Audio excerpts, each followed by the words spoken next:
Well, hello everyone. Welcome to World at War Comics, and my next special guest is the one, the only, Mr. Mark Millar, a multi-Eisner winner, Harvey Award-winning, Eagle Award-winning, absolutely incredible. You know him from DC, where he worked on The Authority, Superman Red Sun, which is an animated series, Swamp Thing, which his current omnibus is open for pre-orders right now. And then at Marvel, The Ultimates, The Avengers, X-Men, Old Man Logan, which is an incredible movie. Civil War, Captain America, incredible movie. And then, of course, you have Millar World, which just over this last year moved from Image Comics over to Dark Horse, which has gotten off to an amazing start with Nightclub, Nemesis, Magic Order in its fifth and final season. So check this out. Dark Horse has done a phenomenal job of taking the Millar World and bringing it to fans. And I cannot wait for a lot of these things to be brought into those collected works that Dark Horse does so well. Wait till you get that omnibus of Magic Order with all the storylines in there. It's going to be absolutely incredible. So congratulations to Dark Horse. Congratulations to Millar World. And without further ado, here is Mark and I talking about everything around comics. But before we get into that, I do want to remind you our current Kickstarter for Kingsville issue number 3 is up and going. We have about 31 days left. We would love to have you. Here is a trailer for that, and then we'll jump right into the interview. All right, everyone, thank you so much, and we will see you soon.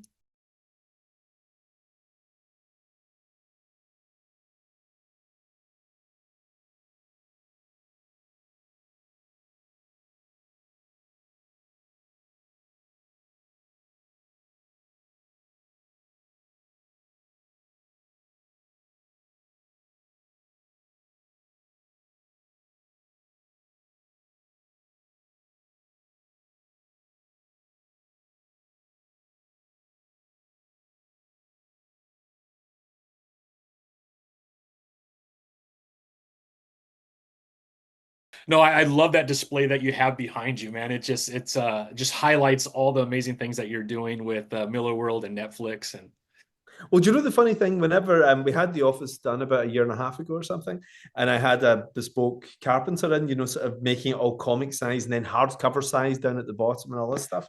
And I didn't actually anticipate when I laid out the room that my Zoom calls was going to show my work right behind it. I swear that wasn't a plan. It was just the way I'd laid out the room. And I'm actually slightly embarrassed. It's like having your awards behind you or something like that is kind of dickish, you know?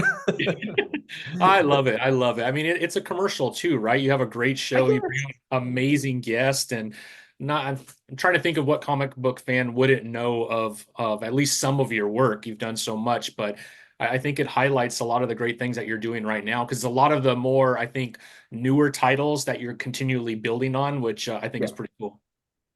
Yeah, I mean, I think it's easy to sell your Marvel and DC stuff, isn't it? But like indie books, you're always in a slightly different spot. So, if I do them for fun. I mean, I don't even keep any of the money from it. I just give it to the artist. In all honesty, like, I mean, I just love doing it. For me, it's like this was my hobby when I was 5, and Yeah. it's my hobby now I'm 54. So. So how do you keep it so fresh for yourself so that way you don't get burnt out? Or do you still find at times you're burnt out and you need a little bit of a break? Like maybe a December, I ain't doing anything this month because it's Christmas type thing. No, do you know it's funny you say that? I think what I do is I do another job, which helps, because I work in Hollywood as well. It's actually really nice. It means that you kind of never get tired of either job. It's a bit like being Clark Kent and Superman and having Lois and Lana. So like like I never quite tired of either one. Like Yeah. I love writing comics, and then I'm kind of annoyed that I have to stop doing that and do something else, the producing side. And then I'm annoyed I've been interrupted my producing side because an artist needing something. So it's great. Like, I mean this is the job I dreamed of and more when I was a kid. Like, I remember talking to a careers officer in school, and I said what I wanted to be. And I was reasonably academic at school, and this careers officer was really disappointed, right? And she was like, "That's not even a job. Like nobody does that." So like, That's a so like, hobby, Mark, not a job. and it's interesting, like, every now and then you do have to take stock and think, I'm literally doing something that my careers officer told me was too cool to even be possible. So this is great. Do you find yourself being satisfied with what you've accomplished so far, or what drives you to keep going? Like you said, you've been quite successful. You really don't need to make comics anymore, so it has to be out of the love for it. Where Oh, do you keep that passion? Like, how does that keep going, right? How do you not just say, you know what, I've reached a certain level of success. I don't need to do this anymore. well, there's a great Seinfeld documentary called Comedian. I don't know if you've seen it, from about 1997 or something. And it's basically after he's kind of made all his money and everything, and he decides to go back and play a comedy club in New York with about 60 people in it or something. He's doing the kind of thing he did when he was 19, And and when he's there, he bumps into Chris Rock, and he bumps into like some of the other biggest comedians. He's darting around all these tiny clubs at 2 a.m. and everything. These guys who are multi millionaires, but still doing these clubs. And I think comic books is like that as well. It doesn't matter, what you've achieved or how much money you've made or whatever. It's actually the pure craft of what the comedians do as well, which is you're always in search of the perfect night. Like, my dream is to write the perfect story, and it's the whole point of that Seinfeld documentary was it's unobtainable. You will never write the perfect gag, or you'll never write the perfect story, but that's what drives you to keep going. Yeah. Yeah, yeah. I've heard stories of Dave Chappelle, kind of does the same thing. All the success. Obviously, he had his TV show where they were offering him, I think it was $50 million to continue it. Hmm. And he went away for a while. And then he ends up in these small, little, tiny comedy stores in the middle of nowhere just because of that passion of getting back to the roots of Yeah. what made him so successful. And he said it was energizing Yeah. and really kind of spark that fire again to get out there in a much bigger way. I don't know if that's your same experience when you're working with comics.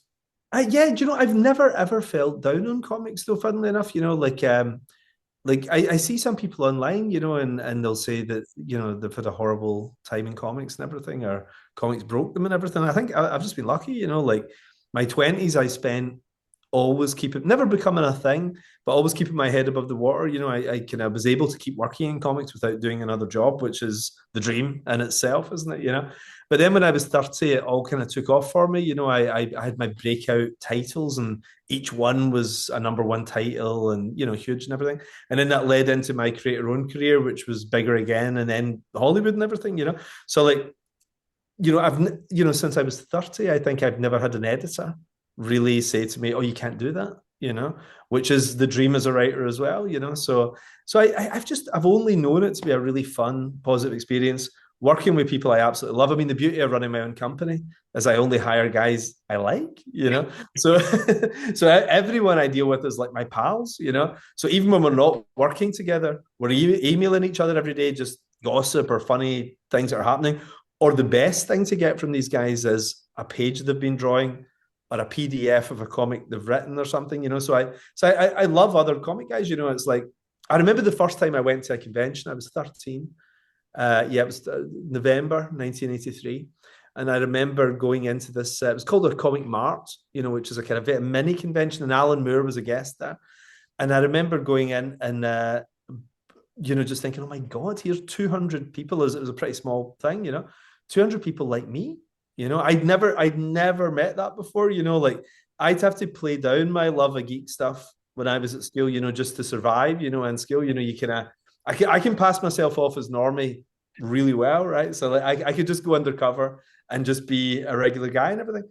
But I was with 200 people who knew the minute details of geek culture that I knew, and I just loved it, and I've always maintained that love through my life. Yeah, yeah. You talk a little bit, Mark, about the writing process, and with you having the executive level at Netflix within Hollywood, and then obviously writing your own titles, is there a different approach to producing that is separate from how you handle comics, or are the principles exactly the same of how you attack each of those? The big difference when you're a producer is you're not the writer, strangely. Like you're the kind of, you're the enemy in a lot of ways, because you're the guy who's saying, oh, I don't really know if that's working. And that's like what a writer hates most, just speaking as the writer side of my brain. So like, so they really feel it entirely different jobs. Although you have the best interest of the story at heart, you're trying to do the best possible job. The writer does one thing, and the producer looks at a broader picture. It's like, you're thinking about casting, you're thinking about budget, you're thinking about, is this writer working? Is he going to complement the director? You know, is this going to work? You know, so you look at it in an entirely different way. So it really feels a very different job. But ultimately, you're both just telling a story. And I kind of broke into comics really at a time when the graphic novel structure was the way stories were told, as opposed to, you know, more traditional comics, like in the kind of classic era of Marvel. You tended to have done in one stories with 1 or 2 pages of subplot that glued the whole thing together, you know. And then you started getting like maybe 3-parters and things, you know, sort of things that were a bit more epic. Like the Coming of Galactus now would be a 24-issue thing, wouldn't it? You know, but it was 3 issues was as big as you could imagine as a kid. But I came in at a time when it was different, and people actually used probably more of a classic book or movie structure, which is the 3-act structure. You know, where you're introduced to a problem, the problem gets worse, then resolution of the problem. You know, and graphic novels and movies are actually very, very similarly constructed. So that's what I think made a lot of our stuff very easy for adaptation as well. Whereas it can be quite hard to adapt the Dark Phoenix saga is really difficult because it's not actually structured like a movie. It's structured like a novel. It's very episodic. You know, the build-up's different, and they've tried it twice and never quite got what Claremont and Byrne did. You know. Yeah, yeah. I mean, but as far as taking some of your work, Mark, and then adapting them for either a movie or a series, like how involved are you on the writing? I mean, it's a different person writing that, even though it's your story, so they're adapting your comic book. You're just there kind of saying, no, he wouldn't do this or she wouldn't do that, that type of a thing. Yeah, as a producer, what I do is we interview the potential writers. So nothing's done outside of my control, you know. So not now, certainly, anyway. But you interview potential writers, and the person who's closest to the vision that you have with your other producers, that's the person who gets hired, and then they submit a synopsis of what they've got planned, called a treatment, and you know, you go through that, can take months or more, you know, running through until you have a really tight breakdown of the whole thing. Then they do a first episode, and if that works out well, or if it's a movie, you know, a screenplay or whatever, you know, then there's hopefully less notes than you want, you know, and it just goes through that process. And then even after a year or two developing something on one particular project, you can be like, it's not working, or 3 people on the team feels it's not working, and then it gets scrapped, and you start over again with another team and so on. So it's quite laborious, you know. It really is. Like Marvel had it down really pat. Actually, they had it going for a long time. You know, from 2000 to about 2019, they were like a machine of high quality. You know, they were bringing in brilliant people and getting them to do the best possible work. There's a few duds in there, but not many. Their hit rate was actually very, very high. But they made it look easy, but it's really hard. You know, it's a big investment every time one of these things gets made as well. Yeah, yeah. No, I mean the run that Marvel had was just second to none. The Yeah. only thing I dislike about it is I can't get any of my kids to read a comic book because the movies were so good. They're like, why would you sit and read it? We just go watch the movie. It's way better. Like, no, that's not the result we wanted from those. We thought more people would jump into Yeah. comic. I don't know if that actually that transition took place. I think more people definitely got more into the stories around Yeah. comic book heroes, but I don't think Yeah. it translated to people buying more comic books. Do you? It's really interesting you say that, because I was having a discussion with one of my friends this morning about this. We were chatting about this, and we were saying that you assume a big movie is going to really push your comic sales. And it does, you know, like Kick Ass, we had an amazing, especially in that period when the first movie came out, we sold 100,000 copies of a $25 hardcover in 8 weeks. You know what I mean? It was insane, right? So you get those little windows where things are good. But one of my friends, who was the first retailer I ever got to know, John McShane, who I had in my podcast last month, John said to me that a movie will spike your sales for a little while, and then people get fed up and they look for the next thing. So it's a bit like trying to sell Twilight 2 New Moon t-shirts, you know, 10 years after Twilight, you know, like it's seen as an old thing that people aren't into anymore. And that is possibly why it didn't quite translate into long-term comic sales. So Iron Man, weirdly, Iron Man's like one of the biggest franchises in Hollywood history, and yet the Iron Man comic has never really been a seller. It's very, very, you know, other than a few spikes in the 80s and 90s, but generally speaking, even in the modern age, for the last 20 years, it's not been big, which is really odd, you know. And some people say a television show would work better. So something like the Hulk TV show or the Spider-Man show in the 70s, that really spiked the sales, or a cartoon, even better. Yeah. You know, an animated series like the X-Men, just was amazing through the 90s for X-Men comic sales because it maintained the relationship with the audience. But film, weirdly, can be a bit of a poison chalice for publishing because it's big for a little while and then it's gone. And I wonder if there's a bit of a sort of adrenal exhaustion going on with Marvel now, where people had 19 years of non-stop adrenaline and it was amazing all the time. And then when COVID came along and they kind of ended the big Endgame story and Stan passed away and Tony Stark died and everything, they just went, and also there was less good movies. I mean, the next 5 years, the movies were less good, but all of these factors all together, I think people have possibly moved on. And that kind of concerns me just as a fan, because I cannot get my kid to watch a superhero movie now. That my 3 children, Really? they will not watch superhero movies. They talk about that like it's a previous generation now. They're into other things. And they're not even quite sure what they're into yet, but they know it's not superheroes. That's just like gone for them now. And that's kind of weird, isn't it? But I wonder if it's a bit like, trying to get people into Superman around 2 years after Superman 2. Yeah, yeah. No, that's such a good point. I wonder, are your kids into anime? Because like my youngest daughter's more into anime. She will not pick up a comic book. She really likes watching anime or reading it. I'd say about a year ago, maybe 18 months ago, they peaked with anime. They really get into it. But I've noticed that anime was like amazing. It was this massive swell about 5 years ago, where you just felt anime. I mean, I walked into my local comic store, like from Forbidden Planet in London, and I walked in and it was 3/4 anime. It was almost overnight. It was actually incredible. All the shelves were are manga books, and my kids were really into it. But I feel about 6 to 12 months ago, I felt it slightly peaking and dipping again, So I don't think it's a replacement culture. It was just a really interesting period where people were up for new experiences. But I do notice when my kids draw, ever since they were 2, when my kids draw a picture of somebody, they draw an anime style. They don't. I used to draw like Kurt Swan or Hanna-Barbera or something, but they draw like Dragon Ball Z. That's the way they draw. So that culture is absolutely, endemic in Western culture now, and especially for kids. But I wouldn't give up the ghost just yet in comic books. Here's my weird guess, right? This is something I keep from talking to my friend this morning. My theory is that I think the Marvel stuff and the DC stuff will fade, the movies and the TV shows compared to what we've had, where there was all those CW shows and all those Disney Marvel shows. I think we'll get it down to just a few, which is probably pretty good because I liked it when there was 2 Marvel movies a year and maybe 1 DC movie or something. The hit rate was really high because you had really high quality directors working on those things. And I suspect that's going to happen. And I think people are more familiar with those characters than at any point in history. Like my aunties know who Happy Hogan is, right? It's crazy, right? Like my aunts know who John Favreau is and everything, right? So I think the awareness of the brand is going to be so huge, but it won't be so saturated. And it might take a few years, but I think people will miss it. And they'll be like, oh my God, I used to love Guardians of the Galaxy. I used to love Iron Man. Where can I get more of this? And comics will probably be the only place you can get it. Gaming to some extent. But in terms of story, every week, every month, getting the comics. And I think that I think we're around about 1979 in comic cycles right now.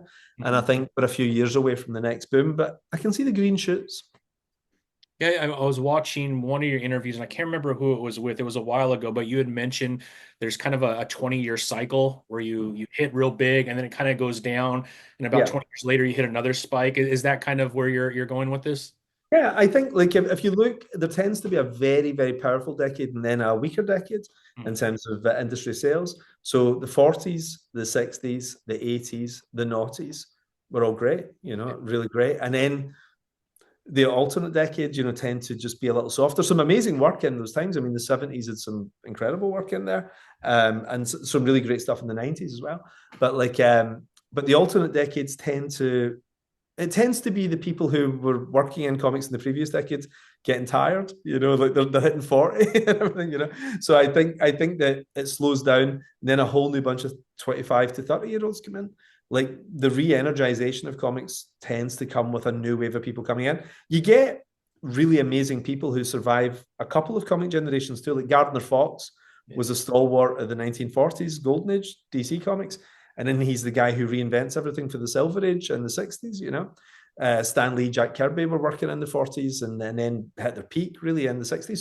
So careers can last, you know, but but you do need fresh blood coming in. Yeah.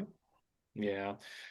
During the pandemic, right, we had the kind of the end of the Marvel universe from a movie standpoint, at least how Yeah. popular they were. And there was this giant shift, not just with Disney and Marvel, but even with Warner Brothers and DC to Mm. TV series. And I Yes. feel like maybe trying to tap into what they once had, we went a little too far with the TV series. Like there's a lot of stuff you could watch, but not all of it is super high quality. Do you think Yeah. that may be a mistake too of just being a little too aggressive with some of these characters that aren't that big either? Like people who read comics for a long time, I kind of love seeing, a character that probably hasn't been utilized that much, but for a broader audience to try and Yeah. build that type of a character, I think that's really difficult to do. I think it's like any market. What always happens in any economy is people overextend. It's hubris, you know, it's economic hubris. So what happens is people think, well, we can do anything, we can sell anything, it'll be gigantic, and it's not. You need Robert Downey Jr. as Iron Man, you need Spider-Man, you need the stuff that stood the test of time. I mean, I was talking to somebody a year and a half ago who was working on the Squirrel Girl TV show, and I've Mhm. never heard of this. I've never heard in public about this, but I spoke to someone who was working on it, and I was like, "Are you joking?" And so, but I think they've come to their senses now. I think they're like, hang on, we can't take the audience for granted here. Plus, it's really expensive. You know, you do something like costumes, for example. A costume costs $150,000 to make a costume, right? And you can't have one per character because they might tear, and that's a disaster for filming. So there's always two backup costumes as well. So every costume costs you $450,000, right? Every character in the costume. So these things are prohibitively expensive, and I don't think it all suits television either, because I think one of the things that has made the year 2000 to 2019 worked so well for superhero films is it's Christopher Nolan, it's Matthew Vaughn, it's Sam Raimi, it's Bryan Singer, it's Ang Lee. You know, it's like the greatest directors of the modern era doing this stuff. You can't just get some guy, you know, it can't just be four directors doing 8 episodes of a TV show. It can't just be another gig before they go off and do Murder She Wrote or something like that. So like it's got to be people who are at the top of their game. And prior to the year 2000s, the only superhero movies that made any money was the ones by Tim Burton and Richard Donner. You need proper directors to do this stuff properly because it's really hard to do, and it's very easy to do it wrong.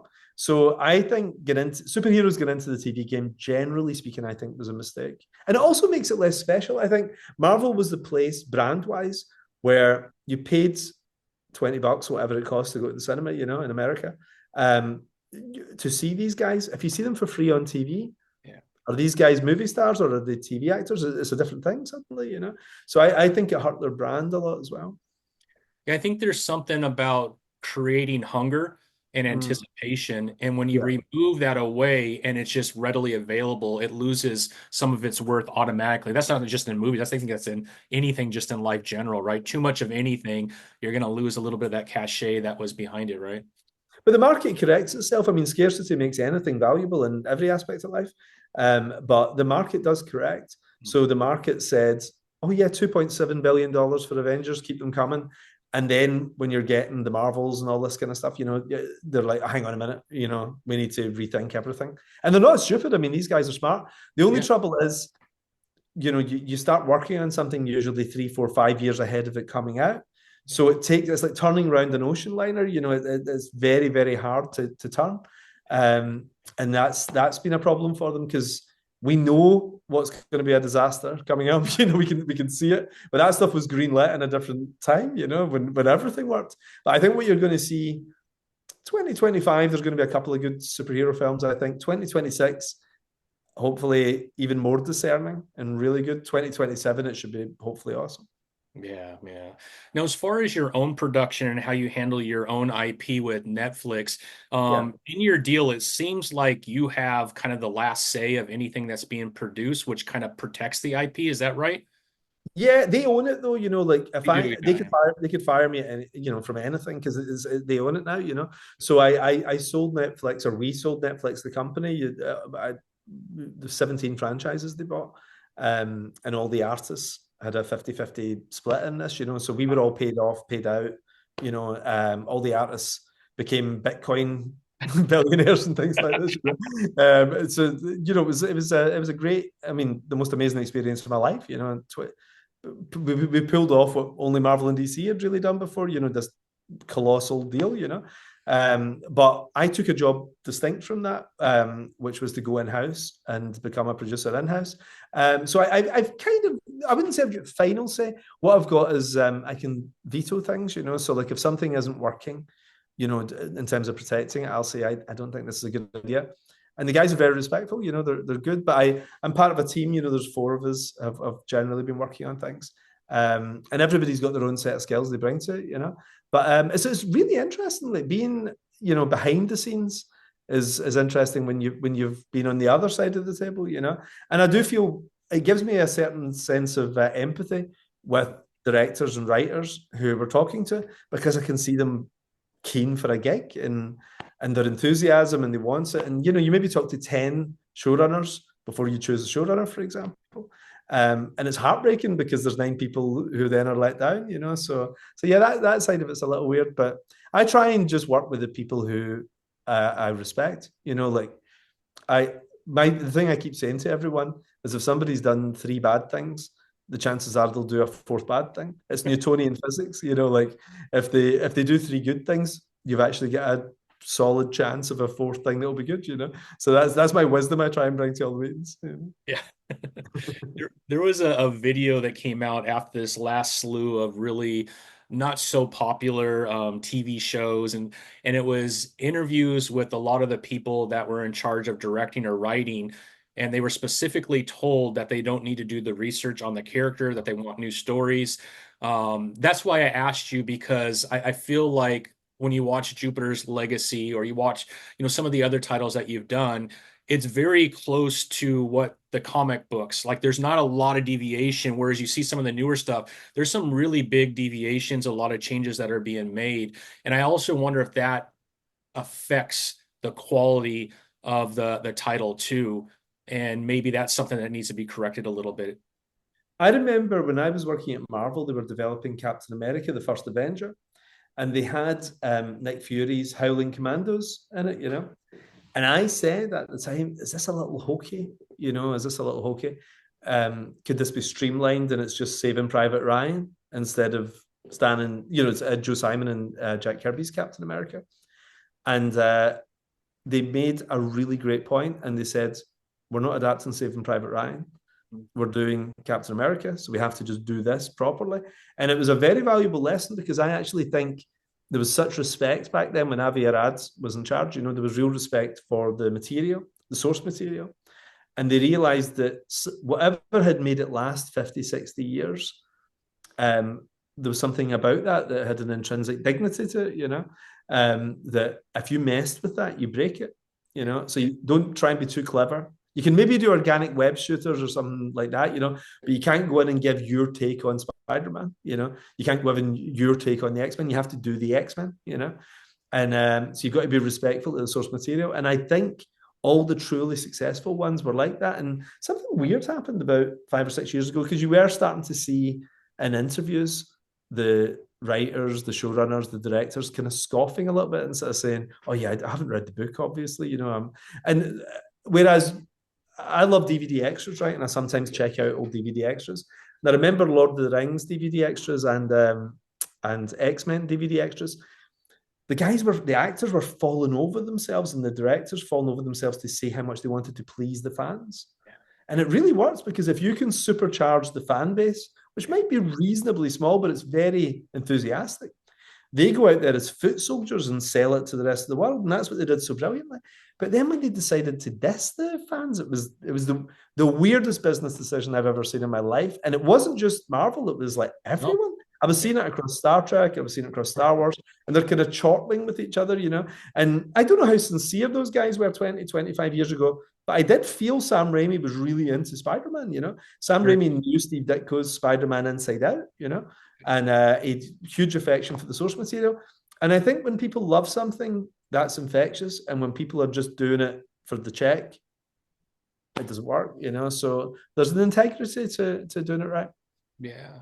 I feel like it's very simple. Like business, Yeah, right? Is it like what percent, like if you're making, let's say, an X-Men movie, what percent of the people who actually read X-Men are going to be your consumer for the yeah, movie? Certainly, you're going to draw other people in, like my daughters who will never read the comic book, but they like yeah, comic book themed movies. But I don't know what the breakdown is. Is it 70-30? Is it 60-40? But to alienate that core who knows who X-Men is by doing something yeah, not X-Men, I feel like you're starting off in a really bad place. Now you have yeah, to build this brand new audience who didn't grow up with the IP, not yeah, familiar with the characters, and yeah. then you wonder why it fails. And I'm like, I think it's pretty simple. Like, get your core audience to come to that. They'll bring people and introduce them to this property that they grew up and love. And I feel like that's not the business model that has been taking place. And I don't want to call anything out. I don't think everything's terrible. I think people say everything's terrible has gone a little bit too far. There's some good stuff that has been produced, but for the Hmm. most part, it has not been aligned with what most comic book readers have read historically. So when they go to the TV show or the film, they're like, this isn't what I grew up knowing this character to be. I I'd love to actually ask some of the people who've been saying this because I do know some of them personally. I think I will find out what's going on. But it felt like there was a memo went out where you were saying to you know they were saying on camera, "Oh yeah, I'm not into this," you know. And it's like who made that decision? You know, like it's like trying to build a house with no foundations because the fans are the greatest foundation you could possibly have. Like just even me, for example, right? I've got a wife and three children. If there was a superhero film, that was 5 tickets they were selling. Then my wife and three daughters would probably have had no interest in superhero films if it wasn't for me forcing them to go. And I would generally take one of my brothers and a couple of their kids and everything. So it was always a big event when a superhero film was out.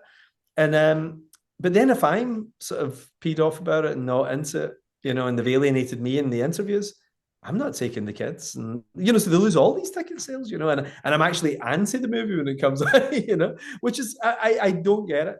I Yeah. wonder sometimes if it's you know when you've just been doing a job for too long and people have just been in the chair for a while and they start to just dislike it, you know, and I wonder if maybe there was a bit of that going on as well. They were taking it for granted, maybe a little.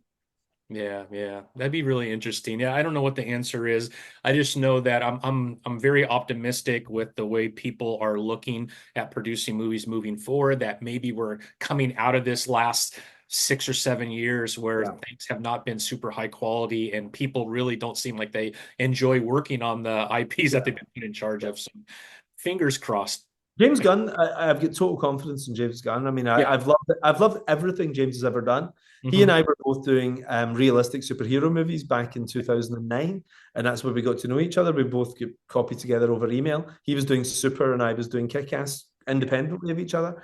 And I've watched his career since Slither. You know, I've always been a fan. So James in charge of DC, I think is super exciting. Superman looks pitch perfect. You know, I could be wrong. I might look a fool, but this it's already my favorite Superman movie without even seeing it. Like I'm so excited about it, and I do think that's gonna the heat's going to move to DC. I think for a little while, which is nice. And then Marvel will respond in kind. You know, Yeah. which is cool. I mean that they should be pushing one another, and Yeah. I'm really happy, and I am very optimistic with James Gunn over there. I'm really enjoying a lot of things that we're hearing. So fingers crossed. I'm a DC guy more than a Marvel guy, to be Same honest. here. Yeah, yeah, same here. Yeah, Absolutely. Yeah. I mean, yeah. I've got an encyclopedic DC knowledge. It's weird because I've always worked at Marvel, but I love DC. And in lockdown, I got the kids into DC. My middle kid in particular, and she was what 8 at the time, and she read every single Superman or Superman related book, like Lois Lane and Jimmy Olsen and everything. She read every single one from 1955 until 1970, like Oh, literally wow. every one, you know, which is incredible. Not too many comic fans have, like people who actually buy them have done that. That's pretty impressive. What I love is that she basically had the taste of a middle-aged man. You know, the cultural taste, because her friends would be around and she'd say, do you want to see the pilot of Batgirl that was never shown on public, you know? So she had a DVD of Batgirl, the Yvonne Craig pilot. And my favorite thing ever was she really get into Columbo as well. Columbo, huh? But all my children got into Columbo during lockdown, and then whenever lockdown ended and they were playing in school, they said to me, I was in the yard today in school and nobody wants to play at Columbo. You know, they've never even heard of it. You know, so I think I was slightly brainwashing the kids. I love it. I love it. Well, Mark, there's a lot of things that are being said about some things maybe that you're working with over at Netflix, and one of them Yeah. is Kick-Ass. There's been some articles with Screen Rant and whatnot that there could be another three-part series coming out with Matthew Vaughn directing again. I don't know if that's something that you could speak about. There's a whole article on Screen Rant. It was a little while ago, but a new trilogy where you're casting all new characters, which makes sense, right? I mean, it's been how many years now? Quite a while now, 11 years. But Matthew's got an idea for a new trilogy, but it wouldn't be Netflix, of course, because when we sold the company to Netflix, we had two franchises removed so that Oh, we could sell, because they were over at Lionsgate and Universal. You know, it was kind of tied up a little bit. So Kingsman, which was over at Fox, Kingsman is out, and also Kick-Ass oh and wow. Hit Girl by association. So we can do them anywhere, which is nice. Oh, Now, we got the film rights back last August, I think it was, from Lionsgate. So yes, as soon as the film rights came back from Lionsgate, Matthew was like, should maybe do something else with this, you know. So we've talked about things. He's got some crazy ideas. I've got different ideas actually. You know, he wanted, because I would like to see it just end with you know, the final story, you know, which wraps up Dave Lazuski's story and everything before starting anything new. I don't know. I could see it as you know, the end of a trilogy, but he's got this idea for starting a whole new thing, which is interesting in its own right. You know? yeah, yeah. I mean, when you look at least R-rated, I mean, you kind of started that genre with Kick-Ass, the Yeah, R-rated. No one, I don't think ever would have thought that adults and that kind of adult themes would work within a comic book. And boy, did you prove them wrong. And now look at Deadpool today, well, it's funny in 2000. What year was it? 2008, 2000. I think it was. 2007. 2007. Um, you know, Matthew and Jane, you know, started putting the screenplay together, and they wrote it on spec. You know, the two of them sat together and wrote the screenplay. 2008, I think it went out, and everybody turned it down. You know, like all the studios turned it down. Um, Literally every single studio, and we actually got a 9-page letter back of all the reasons it didn't work. And what's weird is it's all the reasons it did work in the end, you know. So it was kind of, we anticipated that R-rated superhero thing maybe a little too early, you know, because they were just saying like you can't have swearing of any kind. There's too much violence. The hit girl shouldn't have a gun. She shouldn't be a child. She should be 25. And you know, just everything that made it unique was completely vanillaed, you know. So yeah, you kind of forget now in hindsight how odd it was. Like when I wrote it, when I wrote the comic, I never anticipated it being a movie because I mean it starts with a superhero masturbating at his computer, you Exactly. know. It's like who's going to make a movie of this, and then you add in Hit Girl in there as well. But we, you know, it's interesting. People try and do stuff that's going to become a movie, right? They really try hard to do something that they can sell on as a film. And the mistake they always make is they do something that's kind of like another film already, right? Whereas all the ones that do get made into films outside of Marvel and DC, it's the quite unique things, you know. So like Kick-Ass is a very unusual, he doesn't even have superpowers, you know. So and he's got a crap costume and all that kind of thing, you know. Whereas, you know, Hellboy is a bizarre concept, Ghost World, you know, Sin City, 300. These are things you would never have imagined being films, really, you know. So when you go in there and say, "Oh, it's The Exorcist meets Aliens" or something, that they're not going to buy that because they have The Exorcist and they have Aliens. They like the stuff that's a bit more idiosyncratic. Yeah, and they've created almost cult-like followings. I mean, you go into Reddit and you look at some of the kick-ass sections of Reddit, man. There's some diehards that Oh, really? Yeah. oh yeah. I mean, Reddit has all these like little small little groups that you could be Yeah. part of. And there's definitely kick-ass stuff. There's stuff just for you in Millar World. Okay. Same with DC. I mean, you'll have some obscure characters and they'll have their own page, and there's Yeah. 3,000 people following it because they all love this one obscure character that no one knows about. It's pretty fun. You could get lost on it for sure. But Thanks for taking the time. It was great to talk to you. no, Mario was amazing. I hope we could do this again sometime. But congratulations on everything. Super fan of yours, and Oh, thank you. really appreciate how honest and transparent you always are about the industry. Oh, Another reason why thanks. so You many know, people are there's watching it. nothing I love more than talking comics. You know, this is what I used to do in comic stores when I was 15. And Yeah. now people are forced to listen to me. It's great. Well, I wish you the very best, an amazing holiday, and we'll talk soon. Thank you so much, Mark, for your time. Thanks again, Tommy. I'll see you soon. Thank you, Mark. Have a good one. You too. Bye-bye. Bye.